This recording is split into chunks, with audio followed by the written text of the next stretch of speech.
اس نے دوپٹہ نہیں کھینچا تھا، اس کا ہاتھ لگا تھا۔ وسیم نے سالار کا دفاع کرتے ہوئے کہا، جو بھی تھا اس وقت تو مجھے بہت غصہ آیا تھا، مگر بعد میں مجھے افسوس بھی ہوا تھا، اور میں نے تو اللہ تعالیٰ کا بہت شکر ادا کیا تھا کہ وہ بچ گیا۔ اگر کہیں وہ مر جاتا تو مجھے تو بہت ہی پچھتاوا ہوتا اپنے اس تھپڑ کا۔ امامہ نے قدرے معذرت خانہ انداز میں کہا، چلو تم آج جا رہی ہو تو معذرت کر لینا۔ وسیم نے مشورہ دیا، کیوں ایکسکیوز کیوں کروں؟ ہو سکتا ہے اسے کچھ یاد ہی نہ ہو، پھر میں خواہ خواہ گڑے مردے اکھاڑ دوں، اسے یاد دلاؤں کہ میں نے اس کے ساتھ ایسا سلوک کیا تھا۔ امامہ نے فوراً کہا، اور فرض کرو اسے سب یاد ہوا تو کیا ہوگا؟ وہ کون سا ہمارا رشتہ دار ہے کہ اس سے تعلقات خراب ہو جائیں گے یا میل جول میں فرق پڑے گا؟ امامہ نے لاپرواہی سے کہا۔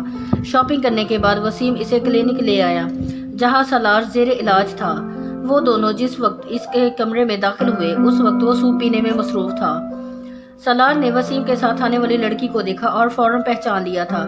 اگرچہ اس رات اس حالت میں وہ اسے شناخت نہیں کر سکا تھا، مگر اس وقت اسے دیکھتے ہی وہ اسے پہچان گیا تھا۔ اپنی ممی سے یہ بات وہ پہلے ہی جان چکا تھا کہ وسیم کی بہن نے اسے فرسٹ ایڈ دی تھی، مگر اسے وہ فرسٹ ایڈ یاد نہیں تھی، بس وہ زناٹے دار تھپڑ یاد تھا جو اس رات اسے پڑا تھا۔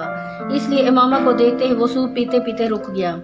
اس کی چپتی ہوئی نظروں سے امامہ کو اندازہ ہو گیا کہ اسے یقیناً اس رات ہونے والے واقعات کسی نہ کسی حد تک یاد تھے۔ رسمی لیکس لے کے بعد اس کی ممی امامہ کا شکریہ ادا کرنے لگی، جبکہ سالار نے سوپ پیتے ہوئے گہری نظروں سے اسے دیکھا۔ وسیم سے اس کی دوستی کو کئی سال گزر چکے تھے اور اس نے وسیم کے گھر میں امامہ کو بھی کئی بار دیکھا تھا، مگر اس سے پہلے کبھی توجہ نہیں دی تھی۔ اس دن پہلی بار وہ اس پر قدرے تنقیدی انداز میں غور کر رہا تھا۔ اس کے دل میں امامہ کے لیے تشکر یا احسان مندی کے کوئی جذبات نہیں تھے۔ اس کی وجہ سے اس کے سارے پلان کا بیڑا غرق ہو گیا تھا۔ امامہ اس کی ممی سے گفتگو میں مصروف تھی، مگر وہ وقتاً فوقتاً اپنے اوپر پڑنے والی اس کی نظروں سے بھی واقف تھی۔ زندگی میں پہلی بار اسے کسی کی نظریں اتنی بری لگی تھی۔ ایک لمحہ کے لیے اس کا دل چاہا تھا وہ اٹھ کر وہاں سے بھاگ جائے۔ سالار کے بارے میں اس کی رائے اور بھی خراب ہو گئی تھی۔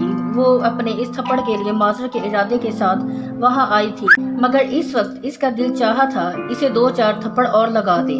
تھوڑی دیر وہاں بیٹھنے کے بعد فوراً ہی وہ واپس جانے کے لیے اٹھ کھڑی ہوئی، اور واپس جاتے ہوئے اس نے سالار کے ساتھ لیکس کا تکلف بھی نہیں کیا تھا۔ وہ صرف اس کی ممی کے ساتھ سلام دعا کے بعد سالار کی طرف دیکھے بغیر باہر نکل آئی تھی، اور باہر آ کر اس نے سکون کا سانس لیا تھا۔ اس طرح کے دوست بنائے ہوئے ہیں تم نے؟ اس نے باہر نکلتے ہی وسیم سے کہا، جس نے کچھ حیرانی سے اسے دیکھا۔ کیوں، اب کیا ہوا ہے؟ اسے دیکھنے تک کی تمیز نہیں ہے، اس بات کا احساس تک نہیں ہے کہ میں اس کے دوست کی بہن ہوں اور اس کے دوست کے ساتھ اس کے کمرے میں موجود ہوں۔ وسیم اس کی بات پر کچھ خفیہ سا ہو گیا۔ یہ آدمی اس قابل نہیں ہے کہ اس کی عیادت کے لیے جایا جائے، اور تم اس کے ساتھ میل جول بند کرو۔ اچھا ٹھیک ہے، میں محتاط رہوں گا، اب تم بار بار اس بات کو نہ دہراؤ۔ وسیم نے موضوع گفتگو بدلنے کی کوشش کرتے ہوئے کہا۔ امامہ دانستہ طور پر خاموش ہو گئی، مگر سالار کے اس ناپسندیدہ افراد کی لسٹ میں شامل ہو چکا تھا۔ یہ ایک اتفاق ہی تھا کہ وہ ان دنوں کچھ چھٹیاں گزارنے اسلام آباد آئی ہوئی تھی، ورنہ شاید سالار سے اس کا اتنا قریبی اور اتنا ناپسندیدہ تعارف اور تعلق کبھی پیدا نہ ہوتا۔ اسلام قبول کرنے کے بعد اس نے پہلی بار جلال انصر کو تب قریب سے دیکھا جب ایک دن وہ چاروں کالج کے لان میں بیٹھی گفتگو میں مصروف تھی اور وہاں کسی کام سے آیا تھا۔ رسمی سی لیکس لے کے بعد وہ زینب کے ساتھ چند قدم دور جا کر کھڑا ہوا تھا۔ امامہ اس کے چہرے سے نظریں نہیں ہٹا سکی۔ ایک عجیب سی مسرت اور سرخوشی کا احساس اسے گھیرے میں لے رہا تھا۔ وہ چند منٹ زینب سے بات کرنے کے بعد وہیں سے چلا گیا۔ امامہ اس کی پشت پر نظریں جمائے اس وقت تک اسے دیکھتی رہی جب تک وہ نظروں سے اوجھل نہیں ہو گیا۔ اس کے ارد گرد بیٹھی اس کی فرینڈز کیا باتیں کر رہی تھی اسے اس وقت اس کا احساس نہیں ہوا تھا۔ جب وہ اس کی نظروں سے اوجھل ہو گیا تو یکدم جیسے دوبارہ اپنے ماحول میں واپس آ گئی۔ جلال انصر سے اس کی دوسری ملاقات زینب کے گھر پر ہوئی تھی۔ اس دن وہ کالج سے واپسی پر زینب کے ساتھ اس کے گھر آئی تھی۔ زینب کچھ دنوں سے ان سب کو اپنے ہاں آنے کے لیے کہہ رہی تھی۔ باقی سب نے کوئی نہ کوئی بہانہ بنا دیا تھا، مگر امامہ اس دن اس کے ساتھ اس کے گھر چلی آئی تھی۔ اس کے گھر آ کر اسے عجیب سا سکون کا احساس ہوا تھا۔ شاید اس احساس کی وجہ جلال انصر کی اس گھر سے نسبت تھی۔ وہ ڈرائنگ روم میں بیٹھی ہوئی تھی، اور زینب چائے تیار کرنے کے لیے کچن میں گئی تھی جب جلال ڈرائنگ روم میں داخل ہوا۔ امامہ کو وہاں دیکھ کر کچھ چونک گیا، شاید اسے امامہ کو وہاں دیکھنے کی توقع نہیں تھی۔ السلام علیکم، کیا حال ہے آپ کا؟ جلال نے شاید اس طرح بے دھڑک اندر داخل ہونے پر اپنی چھینپ مٹانے کے لیے کہا۔ امامہ نے رنگ بدلتے چہرے کے ساتھ اس کا جواب دیا۔ زینب کے ساتھ آئی ہیں آپ؟ اس نے پوچھا۔ جی۔ زینب کہاں ہے؟ میں دراصل اس کو ڈھونڈتے ہوئے یہاں آ گیا، مجھے پتا نہیں تھا کہ اس کی کوئی دوست یہاں موجود ہے، کچھ معذرہ خانہ انداز میں کہتے ہوئے وہ پلٹ گیا۔ آپ بہت اچھی نعت پڑھتے ہیں، امامہ نے بے ساختہ کہا۔ وہ ٹھٹک گیا۔ شکریہ۔